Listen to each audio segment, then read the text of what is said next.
اعوذ باللہ من الشیطان الرجیم بسم اللہ الرحمن الرحیم۔ معزز سامعین، السلام علیکم ورحمۃ اللہ وبرکاتہ۔ موت کی یاد سے دنیاوی زندگی کی بے ثباتی اور ناپائیداری کا احساس ہوتا ہے، اور آخرت کی حقیقی زندگی کے لیے حسن عمل کا جذبہ اور رغبت پیدا ہوتی ہے۔ موت کی یاد کا اہم ذریعہ قبرستان کی زیارت کرنا ہے۔ قبرستان میں جا کر ہی یہ احساس ہوتا ہے کہ موت کتنی بڑی حقیقت ہے، جس کا مزہ ہر شخص چکھے گا۔ حضرت آدم علیہ السلام سے لے کر آج تک یہ سلسلہ جاری ہے اور تا قیامت جاری رہے گا۔ جلیل القدر انبیاء مبعوث ہوئے اور باری باری موت کا مزہ چکھتے رہے۔ اسی طرح اس دنیا میں خدائی کا دعویٰ کرنے والے بھی آئے۔ قارون و سکندر جیسے بادشاہ بھی گزرے، لیکن موت کی گرفت سے کوئی بھی بچ نہ سکا۔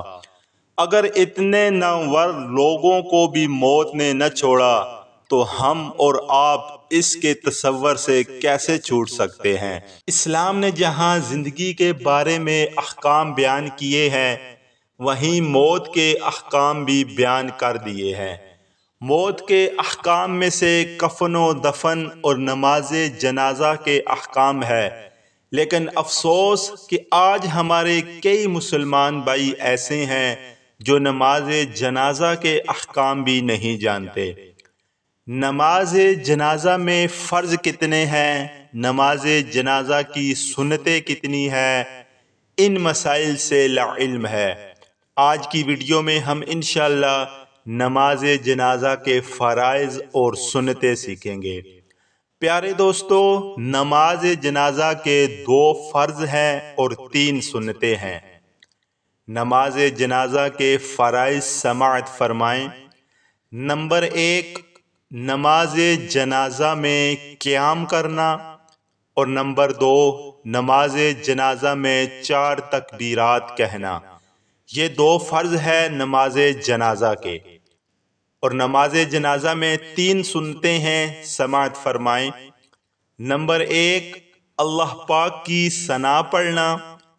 نمبر 2، نبی پاک صلی اللہ علیہ وآلہ وسلم پر درود شریف پڑھنا، اور نمبر 3، حاضر میت کے لیے دعا کرنا۔ پیارے دوستو، یہ فرض اور یہ سنتیں تھی نماز جنازہ کی۔ اللہ پاک سے دعا ہے کہ وہ ہمیں شریعت کے بنیادی مسائل سیکھنے کی توفیق عطا فرمائیں۔ اگر ویڈیو آپ کو پسند آئی ہے تو ویڈیو کو لائک کریں اور چینل کو سبسکرائب کر کے ہماری حوصلہ افزائی ضرور فرمائیں۔ جزاک اللہ۔